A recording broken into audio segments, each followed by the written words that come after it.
अस्सलाम वालेकुम पाकिस्तान। मैं मंसूर अंसारी और आप देख रहे हैं घड़ी है जागने की।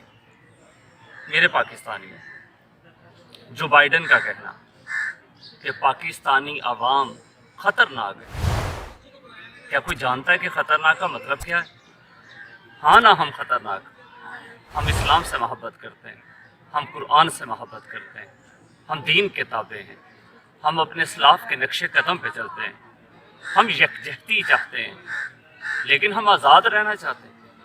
हम अपनी आज़ादी को, अपनी सालमियत को, अपनी बका को किसी भी तागूत के हाथों फ़रोख्त नहीं कर सकते। वो अमेरिका हो, वो बरतानिया हो, जो अजसाम को कैद करना चाहे, अजहान को कैद करना चाहे, या किसी की भूलियाँ लगाता हुआ नज़र आए।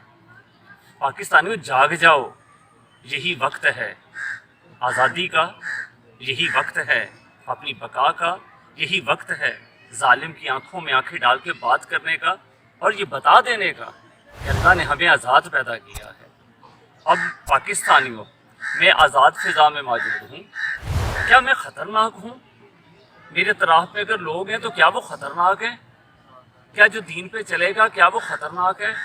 क्या जो अपनी बका की जंग लड़ेगा वो ख़तरनाक है?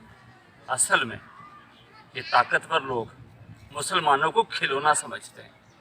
लेकिन याद रखिएगा, ज़फ़र अली ख़ान का कहना है, इस्लाम के जलाल का परचम हुआ बुलंद, बस्ती उलट गई है समूदो आद की, समूदो आद की बस्तियां फिर उल्टेंगी। जालिम, फासिक, फाजिर जो इस्लाम को मिटाना चाहते हैं किसी ना किसी तरीके से, मुसलमान का खात्मा चाहते हैं, नाकाम होंगे, नामुराद होंगे। तो आइए सब मिलकर अहद करते हैं, अपने मन की कदूरत को ख़त्म करेंगे, अपने दिल में चाहते पैदा करेंगे और एक बनेंगे। जैसे अल्लाह का फरमान है, मजबूत पकड़ो रस्सी अल्लाह की सब मिलकर और फूट ना डालो। पाकिस्तान पाइंदा।